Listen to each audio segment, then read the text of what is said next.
سال میں جو مہینوں کی تعداد ہے وہ 12 تعداد ہے، یعنی سال میں 12 مہینے ہیں، اور یہ جو مہینے ہیں 12 مہینے یہ اس وقت سے ہیں، اللہ فرماتے یوم خلق السماوات والارض، جب سے اللہ تعالیٰ نے آسمان اور زمین کو پیدا کیا، اور یہ جو باقاعدہ گنتی ہے یہ 12 مہینوں کی گنتی یہ کہاں لکھی ہوئی ہے؟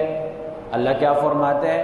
ان عدت الشہور عند اللہ 12 شہرا فی کتاب اللہ، یہ اللہ نے لوح محفوظ میں لکھ دیا ہے کہ سال میں 12 مہینے ہیں، اور یہ کب سے اللہ نے تعیین کی؟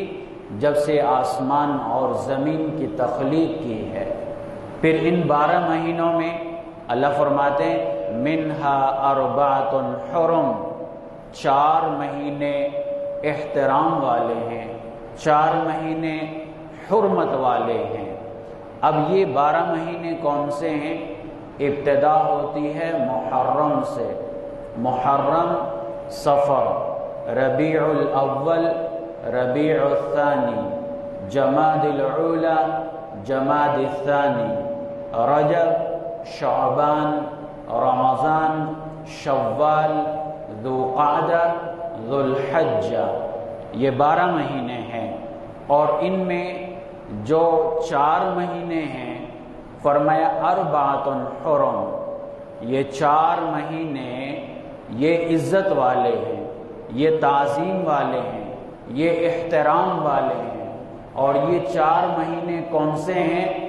نبی صلی اللہ علیہ وسلم نے فرمایا کہ 3 مہینے مسلسل ہیں۔ کون سے مہینے؟ ذوالقعدہ، ذوالحجہ اور محرم۔ آگے فرمایا کہ 4تھا مہینہ وہ رجب کا مہینہ ہے۔ پھر نبی صلی اللہ علیہ وسلم نے آگے وضاحت کی کہ کون سا رجب؟ فرمایا رجب مضر، قبیلہ مضر جس کو رجب کہتے ہیں وہ رجب کا مہینہ ہے، کیونکہ باقی عربوں میں رمضان کے مہینے کو بھی رجب کہا جاتا تھا، لیکن قبیلہ مضر کے مہینے جو قبیلہ مضر ہیں تو وہ اس مہینے کو رجب کہتے تھے جو شعبان سے پہلے آتا ہے اور جمادی الثانی کے بعد آتا ہے، یعنی جس میں 22 رجب کو حضرت سیدنا امیر معاویہ رضی اللہ تعالیٰ عنہ کا یوم وفات ہے، تو یہی رجب کا مہینہ ہے، تو یہ بھی احترام والا ہے۔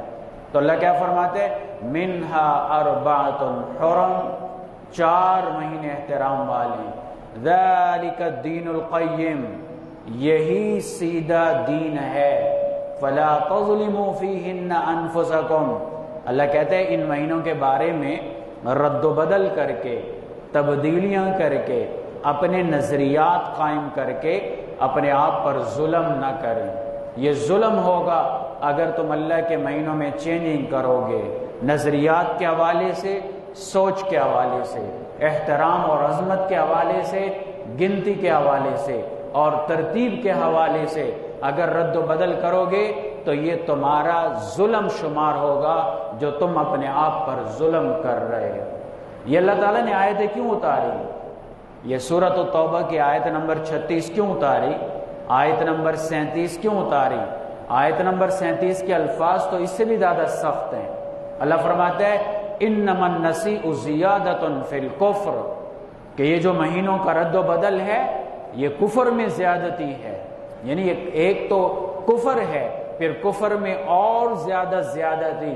یہ کیا چیز؟ نسی کو کہا گیا کہ مہینوں کا رد و بدل کرنا۔ یہ اللہ تعالیٰ نے آیتیں کیوں اتاری؟ اگر پس منظر کو بیان کریں گے تو انشاءاللہ آیات سمجھ آئیں گے۔ اصل میں جو عرب تھے، خاص طور پر مشرکین مکہ، وہ اپنے آپ کو ملت ابراہیمی کا پیروکار کہتے تھے، اور پہلی انبیاء کی شریعتوں میں حضرت ابراہیم علیہ السلام کی شریعت، بعد میں جتنی شریعتیں آئیں، تو ان 4 مہینوں میں یعنی ان کے ایک احترام عظمت زیادہ تھی، یعنی ان میں نیک اعمال کا ثواب زیادہ اور گناہوں کی پکڑ زیادہ، اور اس کے ساتھ ساتھ ان 4 مہینوں میں جہاد اور قتال منع تھا کہ ان 4 مہینوں میں لڑائی نہیں کرنی۔ اب عرب کو چین نہیں آتا تھا بغیر لڑائی کے، بغیر جنگ کے، بڑا قبیلہ چھوٹے قبیلے پہ چڑھائی کر دیتا، تو انہوں نے اپنی لڑائیوں کو، اپنی جنگوں کو، اپنے قتال کو جواز فراہم کرنے کے لیے مہینوں میں رد و بدل کر دیتے تھے۔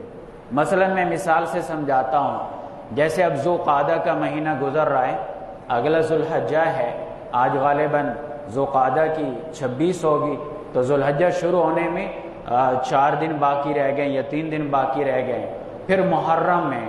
تو اگر کوئی قبیلہ دیکھتا نا، طاقتور قبیلہ، کہ میں نے اب موقع ہے چھوٹے قبیلے پہ اٹیک کرنے کا، تو یہ کیا کرتے تھے؟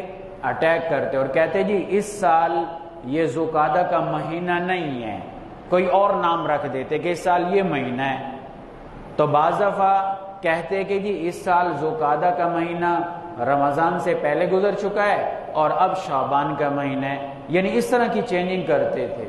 اور بعض دفعہ کہتے کہ جی اس سال تو سال 14 مہینے کا ہے، مثلا ذوالقعدہ ذوالحجہ میں لڑائی کرنی ہوتی نا، تو سال کو آگے بڑھا دیتے تھے، 2 مہینے آگے، کہتے اس سال جو ہے وہ 14 منتھ کا ہوگا، 14 ماہ کا ہوگا، یہ اس طرح کی باتیں کرتے تھے۔ تو اللہ تعالیٰ نے اٹل فیصلہ سنایا، کیا فرمایا؟ ان عدت الشہور عند اللہ 12 شہرا فی کتاب اللہ، کہ اللہ کی کتاب میں لکھا ہوا ہے، لوح محفوظ میں لکھا ہوا ہے کہ سال میں 12 مہینے ہیں، 14 مہینے نہیں، اور ان 12 میں 4 احترام والے مہینے۔ جب اسلام آیا تو اسلام میں ایک حکم ختم ہو گیا، لڑائی والا، جہاد والا، یعنی اب ان مہینوں میں جہاد کی ممانعت نہیں ہے، لڑائی کی ممانعت نہیں ہے۔ ان مہینوں میں کافروں سے جہاد ہو سکتا ہے، قتال ہو سکتا ہے، لیکن جو دوسرا حکم ہے عظمت والا، احترام والا، شان والا، یہ حکم اب بھی باقی ہے۔ اس لیے ایک بہت بڑے مفسر گزرے ہیں، امام ابو بکر جصاص رحمۃ اللہ علیہ، وہ تفسیر احکام القرآن میں لکھتے ہیں کہ ان مہینوں کی شان عجیب ہے۔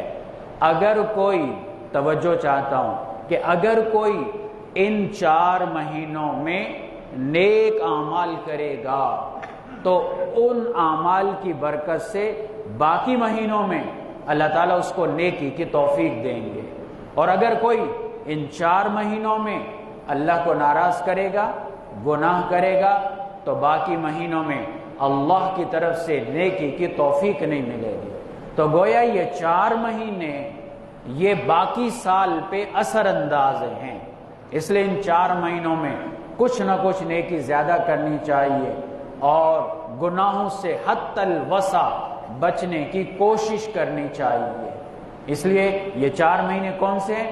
نبی صلی اللہ علیہ وسلم نے فرمایا 3 مسلسل، ذوالقعدہ، ذوالحجہ، محرم، اور چوتھا جو ہے وہ رجب کا مہینہ ہے۔ پھر اس کے بعد اب یہ 4 مہینے تو احترام والے ہیں، یہ 4 مہینے محترم ہیں، اور اللہ نے اٹل فیصلہ کر دیا، اب چینجنگ نہیں۔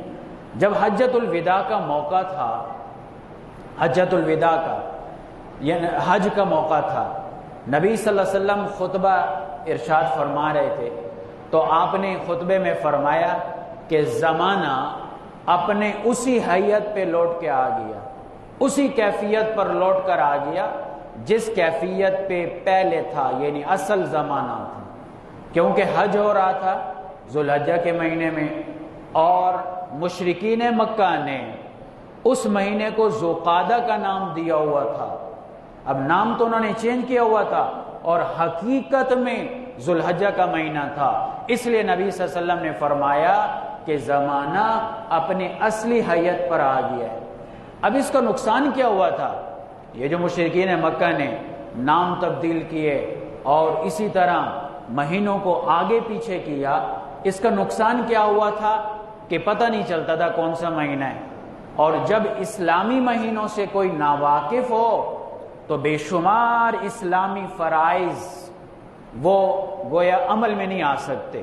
اب جیسے ان کی چینجنگ تھی تو ظاہر ہے رمضان کا بھی نہیں پتہ چلتا تھا کہ رمضان کون سا مہینہ ہے، اب رمضان میں فرض روزے رکھنے ہوتے ہیں، اسی طرح حج کے مہینے کا نہیں پتہ چل رہا تھا کہ حج کے اعمال ہیں، پھر سال کے مکمل ہونے کا نہیں پتہ چل رہا تھا، کیونکہ سال کی تکمیل پر اس جو چاند کا سال ہے، چاند کے مہینے جن کو اسلامک مہینے کہا جاتا ہے، ان کی تکمیل پہ زکوٰۃ فرض ہوتی ہے، تو زکوٰۃ کا نظام درہم برہم، حج عمرے کا نظام درہم برہم، صدقہ فطر کا نظام درہم برہم، قربانی کا نظام درہم برہم، اور اسی طرح روزے کا نظام درہم برہم۔ اس وجہ سے نبی صلی اللہ علیہ وسلم نے جو حج کیا تو وہ عین فٹ آیا، ذوالحجہ کا مہینہ تھا، مشرکین نے ذوالقعدہ کا نام دیا ہوا تھا، اس وجہ سے آپ صلی اللہ علیہ وسلم نے فرمایا کہ اب زمانہ اصل حالت پہ آ گیا ہے، پھر اس کے بعد نام صحیح آگے چلنے لگے۔ تو اللہ تعالیٰ نے باقاعدہ قرآن کی آیات اتاری اسلامی مہینوں کی تعداد پہ، اور ان میں جو 4 مہینے احترام والے ہیں کہ ان میں نیک اعمال زیادہ کرنے چاہیے۔ پھر ان 4 مہینوں میں جو ذوالحجہ کا مہینہ ہے ظاہر ہے وہ بھی احترام والا ہے، اور ذوالحجہ کے مہینے میں تو ایک عالی شان عبادتیں ہیں، مثلا حج اعلیٰ عبادت جو ذوالحجہ میں ہے، اگر نمازوں کو دیکھیں وہ باقی مہینوں میں بھی چلتی ہیں۔ رمضان میں روزے ہیں، خیر رمضان کی شان تو الگ ہے، وہ تو شہر اللہ ہے، وہ اللہ کا مہینہ ہے، تو باقی محترم مہینے رمضان کے علاوہ تو ان میں ذوالحجہ ہے۔ اب دیکھیں قربانی کا عمل ذوالحجہ میں، حج جو ایک اہم فریضہ ہے وہ بھی ذوالحجہ میں، اور نمبر 3 جو مسلمانوں کو اللہ تعالیٰ نے 2 عید کے دن دیے، تو ایک عید جس کو عید الاضحیٰ کہا جاتا ہے تو وہ بھی ذوالحجہ کے مہینے میں۔ اگر عید الفطر کو دیکھا جائے شوال کے ابتدا میں ہوتی ہے نا، رمضان گزرنے کے بعد شوال کی پہلی تاریخ میں عید الفطر ہوتی ہے، صرف ایک دن کی عید ہے، ایک دن اللہ نے کھانے پینے روزے سے منع کیا کہ اس دن تم روزہ نہیں رکھ سکتے، اور ذوالحجہ میں گویا 5 دن بنتے ہیں جن میں اللہ نے روزے سے منع کیا ہے۔ وہ 5 دن کون سے ہیں؟ مثلا وہ 4 دن بنتے ہیں، 10 11 اور 12 ذی الحجہ اور 13 ذی الحجہ، جن کو ایام تشریق کہا جاتا ہے۔ یہ 4 دنوں میں اللہ نے روزے سے منع کیا ہے، کیونکہ اللہ کی طرف سے مہمانی کے دن ہیں، تو شوال میں 1 دن مہمانی کا ہے اور ذوالحجہ میں 4 دن مہمانی کے، تو گویا ذوالحجہ کی شان یہ بڑی ہوئی ہے۔ اور پھر ذوالحجہ پورا مہینہ احترام والا، لیکن اس کا جو پہلا عشرہ ہے جس کو عشرہ ذوالحجہ کہا جاتا ہے، اس کی شان ہی ایک الگ شان ہے، قرآن مجید میں اس چیز کا ذکر ہے۔ اب ذوالحجہ کا مہینہ ویسے محترم، لیکن اس میں جو عشرہ ذوالحجہ ہے اس کی الگ شان ہے۔ اللہ تعالیٰ سورۃ الفجر میں ارشاد فرماتا ہے کہ والفجر ولیال عشر والشفع والوتر، کیا فرمایا کہ قسم ہے صبح کی، ولیال عشر قسم ہے 10 راتوں کی، اور اسی طرح والشفع والوتر قسم ہے جفت کی، اور قسم ہے طاق کی۔ اللہ نے یہ قسمیں اٹھائی ہیں، 4 قسمیں۔ اب اللہ تعالیٰ تو خالق ہے، اب ہم بھی تو قسمیں اٹھاتے ہیں، لیکن ہمارے لیے کیا حکم ہے کہ ہم نے اللہ کی قسم اٹھانی ہے، مخلوق کی قسم نہیں اٹھانی۔ یہ کعبہ کی قسم، ماں باپ کی قسم، اس کی اجازت نہیں، کیونکہ قسم اٹھائی جاتی ہے تعظیم کے لیے، کہ کسی کو ہم بڑا سمجھتے ہیں، کسی کی تعظیم کر کے اس کی قسم اٹھائیں تو وہ صرف اللہ کی ذات ہے۔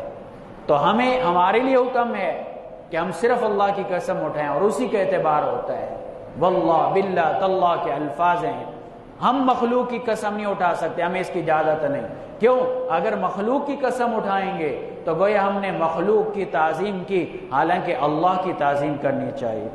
لیکن اللہ اپنی مخلوق کی قسم اٹھاتا ہے۔ اللہ نے کافی مخلوقات کی قسم اٹھائی ہیں، مثلا اللہ نے بیت اللہ کی قسم اٹھائی، مکہ کی قسم اٹھائی، لا اقسم بهذا البلد وانت حل بهذا البلد۔ اللہ نے مکہ کی قسم اٹھائی۔ کہیں پہ اللہ فرماتا ہے والنجم اذا ہوا، قسم ہے ستاروں کی۔ کہیں پہ اللہ نے قسم اٹھائی والتین والزیتون وطور سینین وهذا البلد الامین۔ اللہ نے انجیل کی قسم اٹھائی، اور اللہ تعالیٰ نے زیتون کی قسم اٹھائی، اور کوہ طور کی قسم اٹھائی، اور شہر مکہ کی قسم اٹھائی۔ تو اللہ قسم اٹھاتا ہے۔ کہیں پہ اللہ نبی کی زندگی کی قسم اٹھاتا ہے، لعمرک، اے میرے محبوب تیرے زندگی کی قسم۔ تو اللہ جو مخلوق کی قسم اٹھاتا ہے، اس کا مقصد یہ ہوتا ہے، یعنی یہ قسم اٹھانے کی جو حکمت ہے یا بتلانا ہے کہ یہ چیزیں اللہ کے ہاں بڑی شان والی ہیں۔ یعنی اللہ مخلوقات کی جو قسم اٹھاتا ہے تو اس سے مراد ان مخلوقات کی عظمت بیان کرنا، شان بیان کرنا ہوتا ہے۔ تو اللہ تعالیٰ نے قسم اٹھائی کہ والفجر، قسم ہے صبح صادق کی، یعنی یہ ہر دن کی صبح بھی مراد ہے، اور کچھ علماء فرماتے ہیں کہ اس سے 10ویں ذی الحجہ کی صبح مراد ہے۔ آگے فرمایا وَلَيَالٍ عَشْرٍ، قسم ہے 10 راتوں کی، اور آگے فرمایا یہ 10 راتیں کون سی ہیں؟ 10 ذی الحجہ کی، اور آگے فرمایا وَالشَّفْعِ وَالْوَتْرِ، قسم ہے جفت کی اور قسم ہے طاق کی۔ حدیث میں آتا ہے کہ شفع سے مراد یہ یوم النحر 10 ذی الحجہ مراد ہے، اور وطر طاق سے مراد یوم عرفہ 9 ذی الحجہ مراد ہے۔ تو اللہ نے الگ سے 9 ذی الحجہ کی قسم بھی اٹھائی، اور اللہ تعالیٰ نے الگ سے 10 ذی الحجہ کی قسم بھی اٹھائی ہے۔ جب نبی صلی اللہ علیہ وسلم، یعنی 10 ذی الحجہ کی ایک الگ شان ہے، ایک الگ شان ہے۔ حدیث میں آتا ہے ایک دفعہ نبی صلی اللہ علیہ وسلم حجۃ الوداع کے موقع پہ موجود تھے، آپ بیان کر رہے تھے، خطبہ ارشاد فرما رہے تھے، تو صحابہ سے پوچھا کہ تمہارے سب سے محترم، یعنی تم اس وقت کہاں موجود ہو؟ کہا جی سب سے محترم شہر مکہ میں۔ کہا کون سے دن میں موجود؟ کہا سب سے زیادہ حرمت والے دن 9 ذی الحجہ تھا یا 10 ذی الحجہ، اس میں۔ کہا کون سے مہینے میں تم موجود؟ کہا جی سب سے محترم مہینہ یعنی ذی الحجہ، اس میں موجود۔ تو نبی صلی اللہ علیہ وسلم نے وہاں فرمایا کہ فَإِنَّ دِمَاءَكُمْ وَأَمْوَالَكُمْ عَلَيْكُمْ حَرَامٌ كَحُرْمَةِ يَوْمِكُمْ هَذَا وَشَهْرِكُمْ هَذَا وَبَلَدِكُمْ هَذَا۔ فرمایا کہ سن لو، تمہاری جان، تمہارا خون، تمہارا مال تمہارے اوپر ایسے حرام ہے جس طرح یہ آج کا دن تمہارے اوپر محترم، جس طرح یہ آج کا مہینہ اور جس طرح یہ مکہ شہر محترم ہے، حرام ہے، اس کی حرمت ہے، اسی طرح تمہارے خونوں کی بھی حرمت ہے اور تمہارے مالوں کو بھی تم پر حرمت ہے۔ حرمت کا مطلب کیا؟ کہ کسی کا ناحق خون نہ بہائیں، کسی کا مال نہ کھائیں، یہ مطلب ہے اس کا۔ اسی طرح ایک لمبی حدیث ہے، نبی صلی اللہ علیہ وسلم نے ارشاد فرمایا، حضرت کعب احبار رضی اللہ تعالیٰ عنہ سے روایت ہے، کہتے ہیں کہ نبی صلی اللہ علیہ وسلم نے فرمایا کہ اللہ نے شہروں کو چنا، اللہ نے شہروں کو چنا، تو تمام شہروں میں اللہ کو سب سے زیادہ پیارا شہر مکہ ہے۔ پھر اس کے بعد فرمایا کہ اللہ نے زمانوں کو چنا، تمام زمانوں میں اللہ کو سب سے زیادہ پیارے وہ اشہر حرم ہیں جن کو سورہ توبہ آیت نمبر 36 میں اربعۃ حرم کہا گیا کہ 4 احترام کے مہینے، یعنی تمام زمانوں میں اللہ کو سب سے زیادہ پیارے، یعنی تمام مہینوں میں سمجھ لیں، تمام مہینوں میں اللہ کو سب سے زیادہ پیارے یہ 4 مہینے ہیں، ذوالقعدہ، ذوالحجہ، محرم اور رجب۔ پھر اس کے بعد نبی صلی اللہ علیہ وسلم نے فرمایا کہ اللہ تعالیٰ نے یہ جو 4 احترام والے مہینے ہیں، ان میں اللہ کو سب سے زیادہ پیارا ذوالحجہ کا مہینہ ہے، جو بھی 3-4 دن کے بعد آنے والا ہے۔ فرمایا ان 4 مہینوں میں پھر اللہ کو سب سے زیادہ پیارا ذوالحجہ کا مہینہ ہے۔ اور پھر اس کے بعد نبی صلی اللہ علیہ وسلم نے فرمایا کہ ذوالحجہ کے مہینہ میں اللہ تعالیٰ کو سب سے زیادہ پیارے دن وہ پہلے 10 دن ہیں جن کو عشر ذوالحجہ کہا جاتا ہے۔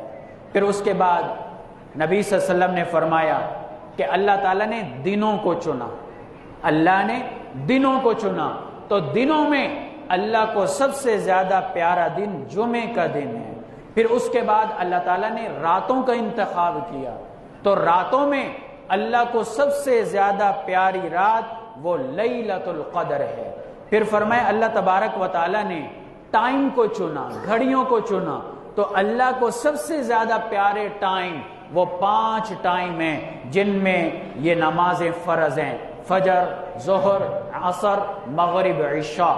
تو پورے دن کے جو گھنٹے ہیں، جو ٹائمنگ ہے، تو اللہ کو یہ 5 ٹائم بڑے پسند ہیں۔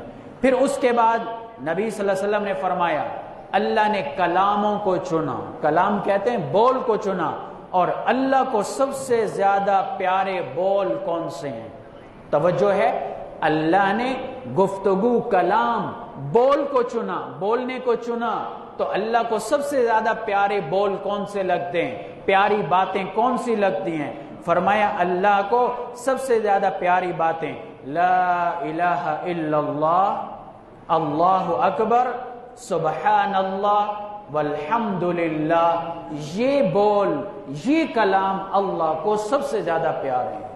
تو ظاہر ہے کہ اللہ جو ہمارا خالق، ہمارا مالک، ہمارا دوست، اللہ ولی الذین آمنوا یخرجہم من الظلمات الی النور، وہ اللہ جو ایمان والوں کا دوست ہے، اندھیروں سے نور کی طرف نکالتا ہے، وہ ہمارا دوست، وہ اللہ۔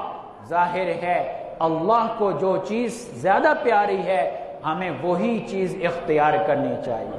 تو اس لیے لا الہ الا اللہ کا ورد خاص ویسے تو سارا سال ہونا چاہیے، پھر جو احترام کے مہینے ان میں ہونا چاہیے، پھر احترام کے مہینوں میں یہ جو اگلا مہینہ آ رہا ہے ذوالحجہ اس میں ہونا چاہیے، پھر خاص طور پر ذوالحجہ کی جو 10 راتیں اور 10 دن ہیں جس کو عشر ذوالحجہ کہتے ہیں، ان دنوں میں تو ہمیں ذکر بہت زیادہ کرنا چاہیے۔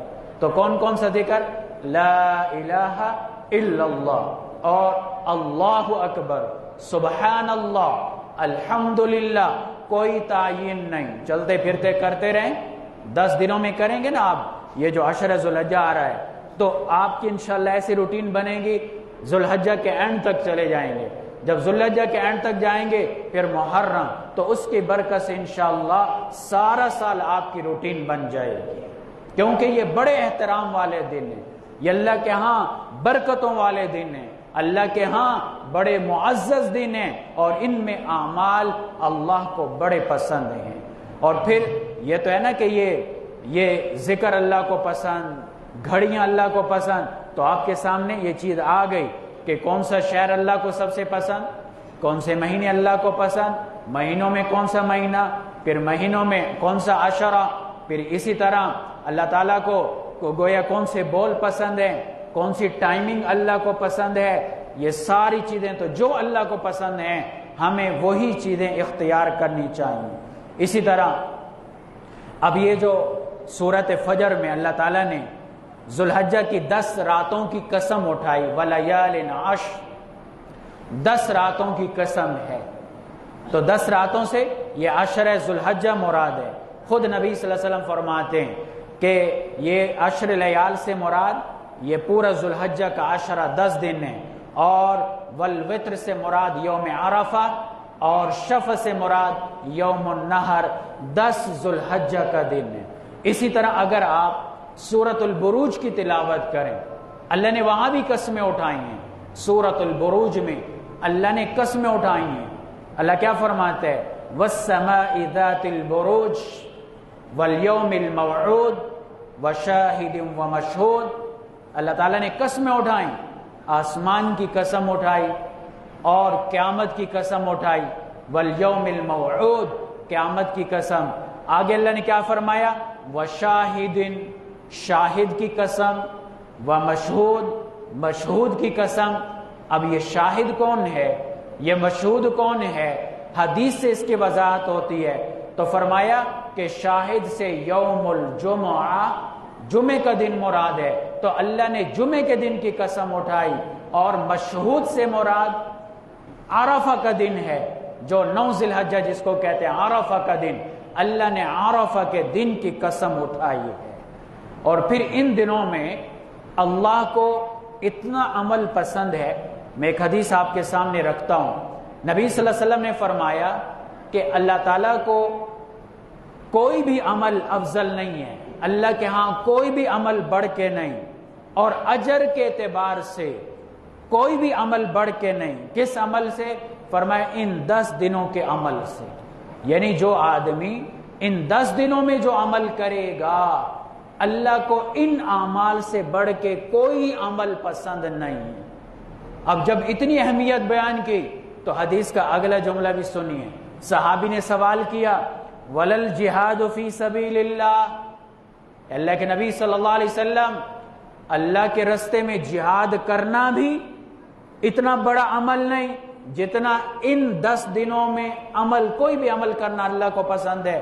آپ نے فرمایا ولل جہاد فی سبیل اللہ، اللہ کے راستے میں جہاد کرنا بھی ان 10 دنوں میں عمل کرنے سے بڑھ کے نہیں۔ ہاں آگے جو ہے نا نبی صلی اللہ علیہ وسلم نے وضاحت فرما دی کہ ہاں اگر کوئی آدمی جہاد کے لیے گیا، اپنی جان لے کر، اپنا مال لے کر واپس نہیں آیا، یعنی شہید ہو گیا، تو شہید ہو گیا تو پھر اس کا عمل ان 10 دنوں میں جو اعمال ہیں ان سے بڑھ کر ہے، ورنہ جہاد فی سبیل اللہ سے بڑھ کے بھی ان 10 دنوں کے اعمال ہیں۔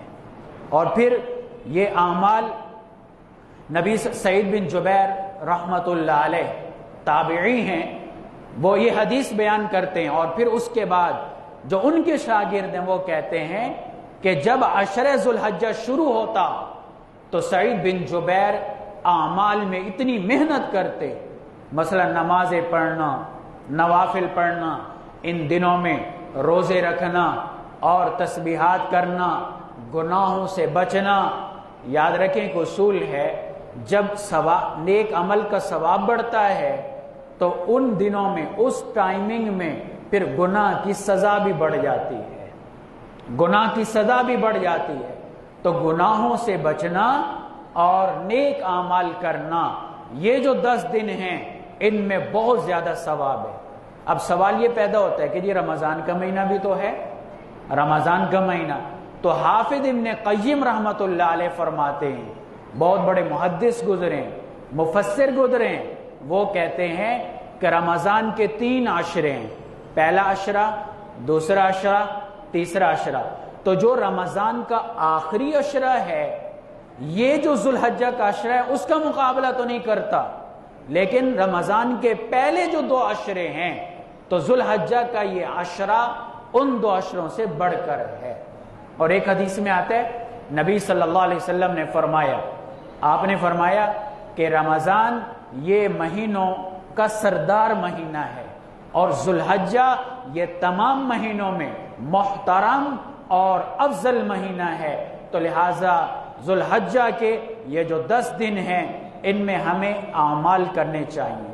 اسی طرح نبی صلی اللہ علیہ وسلم نے کچھ اعمال بھی بتلائیں، میں ساری حدیث کوڈ نہیں کرتا ٹائم کی قلت کو سامنے رکھتے ہوئے، تو نبی صلی اللہ علیہ وسلم نے فرمایا فَأَكْثِرُوا فِيهِنَّ مِنَ التَّحْلِيلِ وَالتَّكْبِيرِ وَالتَّحْمِيدِ، کہ ان دنوں میں تحلیل زیادہ کیا کرو، تکبیر زیادہ کہا کرو، تحمید زیادہ کہا کرو۔ تحلیل سے کیا مراد ہے؟ تحلیل سے مراد ہے لا الہ الا اللہ، تکبیر سے مراد ہے اللہ اکبر، تحمید سے مراد ہے الحمدللہ۔ تو یہ گویا چند اعمال نبی صلی اللہ علیہ وسلم نے بتلائے ہیں تو باقی اور اعمال آدمی کر سکتا ہے. اگر روزہ رکھنا چاہے تو روزے بھی رکھے. اسی طرح یہ عشرہ ذو الحجہ کے آنے سے پہلے قربانی کرنے والوں کے لیے نبی صلی اللہ علیہ وسلم نے ایک عمل بتلایا. اب جو آدمی حج پہ نہیں جا سکتا، اللہ تعالیٰ نے اس کو استطاعت نہیں دی، تو وہ یہاں وہ عمل کر کے حاجیوں کی مشابہت اختیار کر سکتا ہے. اور وہ عمل یاد رکھیں مستحب عمل ہے، واجب عمل نہیں ہے، مستحب عمل ہے. حدیث میں آتا ہے نبی صلی اللہ علیہ وسلم نے ارشاد فرمایا کہ جب تم ذو الحجہ کا چاند دیکھو اور تم قربانی کرنے کا ارادہ کرو تو لہٰذا اپنے ناخن اور بال نہ کاٹو. یعنی ذو الحجہ کا چاند دیکھنے سے پہلے آپ کٹنگ کر لیں، بالوں کی کٹنگ کر لیں، ناخنوں کی کٹنگ کر لیں اور زیر ناف بال لیں، بغلوں کے بال لیں. لیکن جیسے ہی اس آدمی کے لیے کہ جو قربانی کرے، ویسے علماء فرماتے جو قربانی نہ بھی کرے، ہو سکتے وہ تشبیہ اختیار کرے، اللہ اس کو بھی ثواب سے نواز دے، تو وہ اپنے ناخن نہ کاٹے، بال نہ کاٹے. پھر جب قربانی کر لے تو قربانی کرنے کے بعد بالوں کی کٹنگ کرے، ناخنوں کی کٹنگ کرے. تو جس طرح وہاں حاجی احرام باندھتے ہیں، پھر قربانی کا عمل کر کے احرام کھولتے ہیں اور قربانی کا عمل ہے، پھر اس کے بعد سر منڈواتے ہیں، ناخن وغیرہ کٹواتے ہیں، تو گویا یہ حج کی تشبیہ ہے. تو جس کو توفیق نہیں، یہاں قربانی تو کر رہا ہے، یہ قربانی نہیں بھی کر رہا، تشبیہ اللہ کو بڑی پسند ہے. قرآن میں اللہ فرماتا ہے صبغۃ اللہ ومن احسن من اللہ صبغۃ، اللہ کے رنگ میں رنگے جاؤ، اللہ کے رنگ میں رنگے جاؤ. تو تشبیہ بھی بڑا کام کرتی ہے، اس لیے تو غیروں کی تشبیہ سے منع کیا گیا. من تشبہ بقوم فہو من، جو جس قوم کے ساتھ مشابہت اختیار کرے گا قیامت والے دن اسی قوم میں سے اٹھایا جائے. اگر یہود و نصارہ کی مشابہت اختیار کی تو ان کے ساتھ ہوں گے، نبی صلی اللہ علیہ وسلم کی مشابہت اختیار کی، صحابہ کی مشابہت اختیار کی، تو انشاءاللہ قیامت والے دن نبی صلی اللہ علیہ وسلم کے ساتھ اٹھائے جائیں گے، صحابہ کے ساتھ اٹھائے جائیں گے. تو پھر یہ پورا عشرہ ذی الحجہ ہے. لیکن پھر عشرہ ذی الحجہ میں جو 9 ذی الحجہ ہے، جس کو مشہود کہا گیا، یوم عرفہ کہا گیا، اس دن روزہ رکھنے کا بڑا ثواب ہے. حدیث میں آتا ہے نبی صلی اللہ علیہ وسلم نے ارشاد فرمایا کہ 9 ذی الحجہ کے روزہ رکھنا، فرمایا کہ اس کا ثواب کیا ہے کہ 1 سال گزشتہ کے گناہ اور 1 سال آئندہ آنے والا سال اس کے گناہ اللہ معاف کر دیتا ہے. گزشتہ جو گناہ ہو گئے ان کی معافی اور آئندہ ایڈوانس بکنگ، ایڈوانس معافی. لیکن یہ گناہ صغیرہ کی بات ہو رہی ہے. جو گناہ کبیرہ ہیں بغیر توبہ کے معاف نہیں ہوتے. اگر گناہ صغیرہ کی معافی ہو جائے تو یہ بھی بڑی بات ہے، کیونکہ صغیرہ پہ اصرار کرنا یہ گناہ کبیرہ بن جاتے ہیں. کنکریوں سے پہاڑ بنتے ہیں، قطروں سے سمندر بنتے ہیں. اگر گناہ صغیرہ ہی اتنے زیادہ ہیں جس سے وہ کبیرہ تک پہنچ جائیں، تو اس لیے نبی صلی اللہ علیہ وسلم نے کیا فرمایا کہ 9 ذی الحجہ یعنی عرفہ کے دن روزہ رکھنا کیا ثواب ہے؟ 1 سال گزشتہ کے گناہ اور نیکسٹ آئندہ آنے والے سال کے ایڈوانس گناہوں کی معافی کی بکنگ ہو جاتی ہے. اس پر ایک عالم نے بڑا پیارا نقطہ اٹھایا ہے. یہ نقطہ بیان کر رہا ہوں تو اب تو ہر کوئی مفاد میں روزہ رکھے گا. وہ عالم کہتے ہیں کہ جب نبی صلی اللہ علیہ وسلم نے کہہ دیا، توجہ ہے سب کی، بڑا عجیب نقطہ ہے. کہتے ہیں کہ نبی صلی اللہ علیہ وسلم نے جب فرما دیا کہ آئندہ 1 سال کے گناہ معاف، مطلب آئندہ سال مرے گا نہیں، زندہ رہے گا، مرے گا نہیں. اب زندگی کے شوق میں، موت سے تو ہمیں ڈر لگتا ہے نا، اب زندگی کے شوق میں روزہ رکھ لیا جائے تو یاد رکھ کہ مفاد میں کوئی عمل نہیں کرنا چاہیے. اللہ کی رضا کے لیے، اللہ کی رضا کے لیے عمل کریں گے، یقین جانے سب کچھ ملے گا. آج ہم صدقہ دیتے ہیں کہ مصیبتیں ختم ہو جائیں، آج ہم فلاں کرتے ہیں. ایک صاحب ہیں، ساتھی ہیں، ان کو جب میں انفاق فی سبیل اللہ کی ترغیب دیتا ہوں، وہ کہتے ہیں میں اللہ کے راستے میں خرچ کرتا ہوں لیکن ڈر لگتا ہے نقصان نہ ہو جائے، نقصان سے بچنے کے لیے کرتا ہوں. میں نے کہا پھر کوئی فائدہ نہیں. اللہ کے راستے میں خرچ کرنا ہے تو صرف اللہ کی رضا کے لیے کہ میرا رب راضی ہو گئے. پتہ ہے حضرت عائشہ رضی اللہ تعالیٰ عنہ جب کسی فقیر مسکین غریب کو خرچہ بھیجتی تو ملازم کو کہتی کہ دیکھنا، غور کرنا، اگر وہ مجھے دعا دے تو مجھے آ کے بتلانا۔ جب وہ آپ کا غلام نوکر آ کے بتلاتا کہ اس غریب نے آپ کو دعا دی ہے تو امی عائشہ رضی اللہ تعالیٰ عنہ بدلے میں اس کو دعا دیتی۔ توجہ ہے سب کی؟ کیوں؟ کہتی کہ میں نے جو خرچہ دیا اس سے میرا مقصد اس کی دعا لینا نہیں، میرا مقصد ہے میرا اللہ راضی ہو جائے، میرا اللہ راضی ہو جائے۔ اس نے جو دعا دی ہے تو اس کے بدلے میں میں دعا دے رہی ہوں، مجھے دعا نہیں چاہیے۔ آج ہم غریب کو بابا جی کو دیتے، بابا جی میرے لیے دعا کرنا، مطلب مفاد ہے نا، اپنا مفاد سوچ رہے ہیں، اللہ کی رضا نہیں۔ تو اس لیے خالصتاً اللہ کی رضا کے لیے ہو، تاکہ اللہ بھی کہے کہ بندے تو نے میری رضا کے لیے عمل کیا۔ تو روزے رکھیں اللہ کی رضا کے لیے، خرچ کریں اللہ کی رضا کے لیے، بھائی اللہ راضی ہو جائے۔ اللہ راضی ہو گیا، مصیبتیں ختم، پریشانیاں ختم، بیماریاں ختم، سارا فائدہ ہوگا۔ آخر میں دو باتیں عرض کرتا ہوں۔ میری گفتگو کا عنوان تھا عشرہ ذو الحجہ کے فضائل اور مسائل، اور یوم عرفہ کی تعیین اور حج اکبر کی تحقیق۔ یوم عرفہ کہتے ہیں 9 ذو الحجہ کو۔ اب بعض لوگ پریشان ہو جاتے ہیں، وہاں پہ وہ حج ہوتا ہے نا، تو وہاں بعض دفعہ سعودیہ میں 9 ذو الحجہ پہلے ہوتا ہے، یہاں 8 ذو الحجہ کی تاریخ ہوتی ہے، کیونکہ وہاں ایک دن پہلے عید ہوتی ہے۔ اور یہ بھی میں آپ کو ایک عجیب بات بتلا دوں، ہمیں سعودیہ کی تاریخوں پہ کوئی اعتماد نہیں ہے۔ یہ میں یہاں بات کر رہا ہوں ڈنکے کی چوٹ پر، سعودیہ میں جو عید ہوتی ہے کوئی ہمیں اس پہ اعتماد نہیں ہے، اس لیے کہ 1986 میں بڑے بڑے اکابر علماء دیوبند سے گئے، یہاں سے گئے، بڑے وہاں اجلاس ہوئے، تو مولانا مفتی سعید احمد پالن پوری رحمت اللہ علیہ جو دارالعلوم دیوبند کے شیخ الحدیث گزرے ہیں، 3 سال پہلے ان کا انتقال ہوا، بڑی کتابیں انہوں نے لکھی ہیں، اعلیٰ کتابیں۔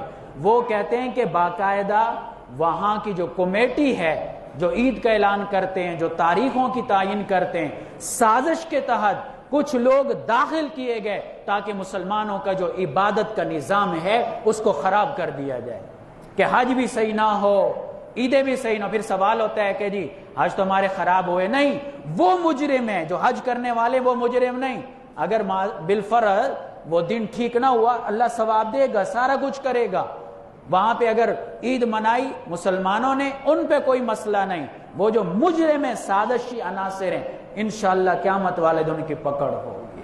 تو اس لیے یاد رکھیں، وہاں اگر حج پڑھا جا رہا ہے 9 ذی الحجہ ہے، یہاں 8 ذی الحجہ ہے، تو ہمارا یوم عرفہ کون سا ہوگا؟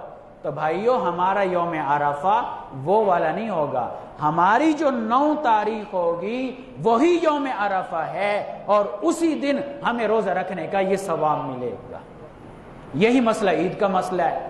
ابھی یہ عید الفطر گزری، ایک دوست بتا رہے تھے کہ ایک پٹھان ساتھی تھے، تو انہوں نے ہمارا 30واں روزہ تھا، انہوں نے روزہ نہیں رکھا ہوا تھا، کہا جی تم نے تو، ہم تو وہاں کی اتباع کرتے ہیں سعودیہ کی۔ میں نے کہا گناہگار ہو رہے ہیں، آپ جس علاقے میں رہ رہے ہیں، جس شہر میں رہ رہے ہیں، وہاں کی تاریخ، وہاں کا دن، اسی کا اعتبار ہوگا، اسی کے مطابق آپ کو ثواب ملے گا۔ تو لہٰذا ہمارا یوم عرفہ جب یہاں 9 ذی الحجہ کی تاریخ ہوگی وہی یوم عرفہ ہوگا، 8 ذی الحجہ یوم عرفہ نہیں ہوگا کہ آپ کہیں جی وہاں پہ تو حج پڑھا جا رہا ہے تو ہمارا وہی یوم عرفہ ہے۔ نہیں، ہمیں جو روزے کا ثواب ملے گا یہاں کی تاریخ کے مطابق ملے گا۔ یہ میں نے تحقیق آپ کے سامنے رکھنی تھی۔ دوسرا مسئلہ حج اکبر کا، لوگوں میں بڑی شہرت ہے کہ جی 10 جمعے والے دن اگر حج ہو جائے وہ حج اکبر ہوتا ہے۔ نہیں، سارے حج اکبر ہیں۔ اس کا کیا مطلب کہ اللہ کچھ کو محروم کر دے حج اکبر سے، کچھ کو جمعے والے دن حج کروا کے اللہ حج اکبر کا ثواب دلوا دے، اور باقی جو جمعے کے دن کے علاوہ حج کریں تو وہ حج اکبر کے ثواب سے محروم؟ بھئی یہ ہم نے اپنے مطلب بنائے ہوئے ہیں۔ حج اکبر کا مطلب کیا ہے؟ حج اکبر ایک اضافی نسبت ہے۔ عربوں میں نبی صلی اللہ علیہ وسلم کے زمانے میں عمرے کو حج اصغر کہا جاتا تھا اور حج کو حج اکبر کہا جاتا تھا۔ تو حج اکبر کا مطلب سمجھ آ گئی؟ تو یہ جو حج ہے نا سارے حج اکبر ہیں، عمرے کو حج اصغر کہا جاتا تھا۔ تو لہذا یہ مطلب نہیں کہ جی اگر جمعے کا دن ہے تو حج اکبر ہے، جمعے کے دن جو حج ہو رہا ہے، اگر جمعے کے دن حج نہیں ہو رہا تو وہ حج اکبر نہیں ہے. یہ بات غلط ہے. سارے حج اکبر ہیں. عمرے کا نام حج اصغر اور حج کا نام حج اکبر ہے. لہٰذا ہمیں اپنے ذہنوں کی تصحیح کرنی چاہیے، اپنی فکر کی تصحیح کرنی چاہیے. اللہ تعالی ہمیں سمجھ اور عمل کی توفیق عطا فرمائے.